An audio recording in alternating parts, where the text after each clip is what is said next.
मेरे बाबूजी कहा करते थे कि बेटा कर्ज देने वाला भूल जाएगा लेकिन कर्जा लेने वाला मरते दम तक नहीं भूलता है। मैं एक दिन साइकिल चलाते चलाते गांव से गुजर रहा था। एक 15-16 साल की बच्ची सुबह सुबह रोड किनारे ताजे खीरे बेच रही थी।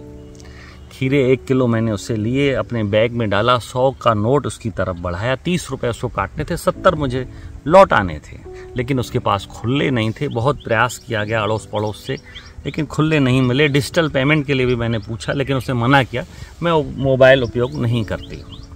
दुखी होकर के मैंने उससे खीरे लौटाए कि छोड़ो बाद में ले लेंगे।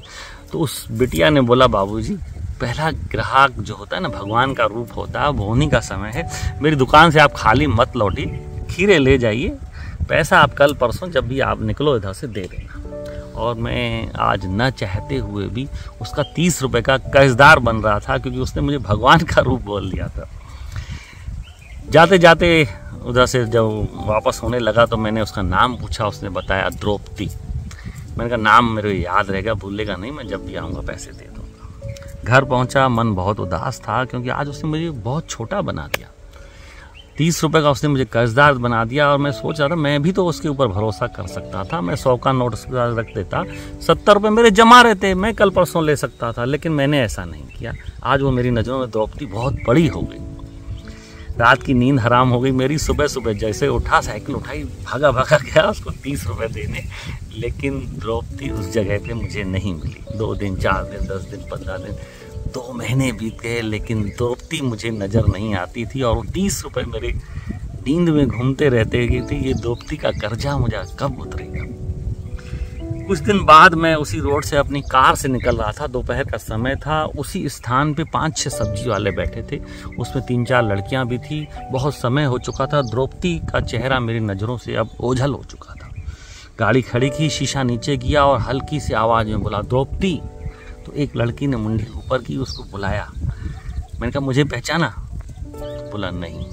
मैंने फिर उसको किस्सा याद दिलाया 30 रुपये का, फिर वो मुस्कुराई, हाँ बाबूजी याद आ गया। मैंने बताया ना, कर्जा देने वाला भूल जाएगा, लेने वाला नहीं भूलता है। उस दिन उसको 30 रुपये दे के मैं द्रौपदी के कर्ज से मुक्त हुआ।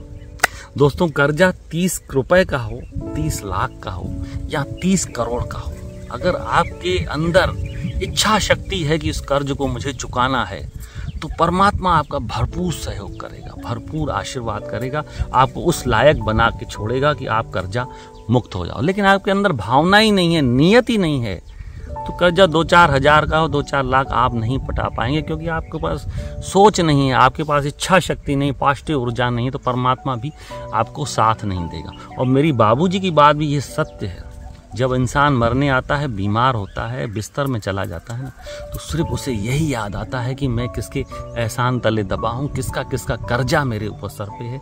उसके अंदर उस समय इच्छा शक्ति तो आ जाती कि मैं कर्ज से मुक्त हो जाऊँ, लेकिन समय निकल चुका होता है। तो दोस्तों, समय निकल जाए, आपकी शरीर की ताकत निकल जाए, आपकी इच्छा शक्ति खत्म हो जाए, उससे पहले कर्ज से मुक्त होने का प्रयास जरूर करें। परमात्मा आपका भरपूर साथ देगा।